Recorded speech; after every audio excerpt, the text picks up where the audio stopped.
클릭해주셔서 감사합니다. 러시아의 우크라이나 침공이 현실화되면서 현재 러시아와 미국의 우방 국가들 사이가 최악으로 치달으며 신냉전 시대가 시작된다는 평가를 받고 있습니다. 게다가 곧 3차 대전이 시작된다는 주장도 심상치 않게 나오고 있는데요. 이 3차 대전에 대해 예언한 유명한 예언자가 있습니다. 적중률이 무려 90%가 넘는다고 알려져 있죠. 그는 과연 3차 대전을 어떤 식으로 예언했을까요? 예언가의 이름은 미타르 타라빅.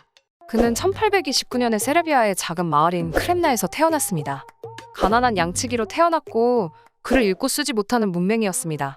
그래서 자신이 미래를 본다는 사실을 깨달았을 때 같은 동네 신부인 자하리크에게 찾아가 미래에 대한 예언을 글로 남겨달라고 했습니다. 자하리크가 대신 글을 써준 덕분에 그의 예언은 다른 예언가들에 비해 이해하기 쉽게 표현되어 있습니다. 예언은 그의 사후의 진가를 발휘했는데요. 여러 예언들이 많지만 세계대전 관련 예언을 중심으로 살펴보도록 하겠습니다. 제1차 세계대전과 자신의 예언을 대필해주던 신부의 죽음을 예언했죠. 성루크의 날인 10월 18일에 군인들이 마을에서 사람들을 마구 잡아가며 전쟁이 일어납니다. 그 전쟁은 3년이 지나야 끝이 나요. 그리고 자하리크 신부님은 전쟁이 끝나는 해에 돌아가시게 될 거예요.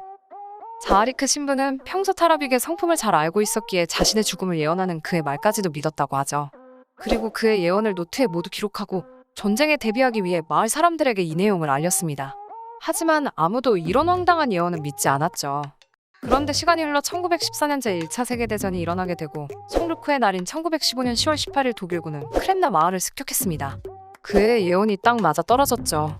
타라빅의 예언처럼 3년 뒤에 전쟁은 끝이 나고 이후 자하리크 신부까지 세상을 떠났다고 합니다.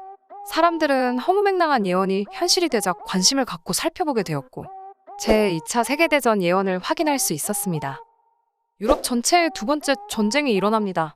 비뚤어진 십자가를 사용하는 누군가의 지배를 받게 될 거예요. 놀랍게도 예언대로 나치 문양을 앞세운 히틀러에 의해 제2차 세계대전이 발발한다는 예언을 했죠. 타라빅은 제2차 세계대전 이후에 나타날 상황에 대해서도 예언을 했는데 한국 전쟁도 포함된 예언이었죠. 두 번째 전쟁이 끝나면 그와 같은 강도로 싸우는 일은 오랫동안 없을 거예요. 전쟁이 있겠지만 작은 전쟁이 될 거예요. 이 작은 전쟁에서 수천 명이 죽겠지만 큰 전쟁은 없을 겁니다. 예언에 나온 것처럼 제2차 세계대전 종료 후 세계대전급 전쟁은 없었으나 한국전쟁, 베트남전쟁, 이라크 전쟁 등의 전쟁들이 발발했습니다. 그는 코로나 사태도 예언했는데요. 전 세계에 이상한 병이 돌지만 아무도 치료약을 만들지 못할 거예요. 모든 이들이 나는 알아, 왜냐면 나는 배웠고 똑똑하기 때문이야 라고 말하지만 아무도 아무것도 모를 거예요. 사람들은 생각하고 또 생각하겠지만 올바른 치료약을 개발하지 못할 거예요. 올바른 치료약을 개발하지 못한다는 말이 참 소름 돋습니다.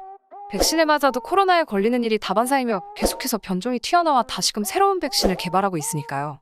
일반적인 예언이라면 그냥 넘겼겠지만 지금까지 말씀드린 그의 예언은 꽤나 정확하게 들어맞았기에 신중히 살펴보겠습니다. 과연 그는 3차 대전에 관해서 어떤 예언을 했을까요? 가장 크고 화가 난 이가 강력하고 분노한 이를 공격합니다. 이 전쟁이 시작될 때 대군이 하늘에서 싸우게 됩니다.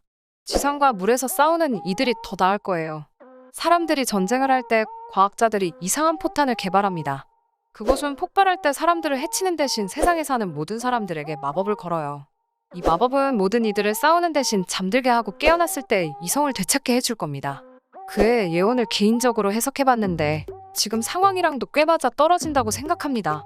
제3차 세계대전은 국토 면적이 가장 큰 러시아가 강력한 미국을 공격하면서 시작한다는 예언 아닐까요? 다른 내용은 그렇다 치고 이상한 포탄 내용은 유추가 잘 안 되는데요. 직관적으로는 수면제와 비슷한 화학무기 공격이 아닐까 싶습니다. 그리고 그는 3차 대전이 막이 내린 다음 시대에 관한 예언도 남겼습니다. 전쟁이 끝나고 큰 바다에 둘러싸인 한 나라만이 평화로울 거예요. 아무런 문제 없이 단 한 발의 포탄도 터지지 않을 겁니다. 세계의 십자가가 있는 산에 숨은 이들은 풍년과 기쁨, 그리고 사랑을 느끼면서 살게 될 거예요. 왜냐면 더 이상 전쟁은 없기 때문입니다. 과연 그가 말한 한 나라는 어디일까요? 전쟁에서 승리한 패권국을 지칭하는 것 같은데 큰 바다에 둘러싸여 있다면 한국도 될 수 있겠지만 역시 지정학적으로 중국과 북한, 러시아, 그리고 뒤통수에 일본까지 있는 한국은 안타깝게도 평화롭진 않을 것 같습니다. 그렇다면 역시 미국이겠죠? 사실상 3차 대전이 터져도 미국 본토를 직접 공격 가능한 나라는 없을 걸로 보입니다. 하지만 예언대로 러시아가 미국을 친다면 미국 본토의 핵으로 성공을 가하지 않을까 생각됩니다.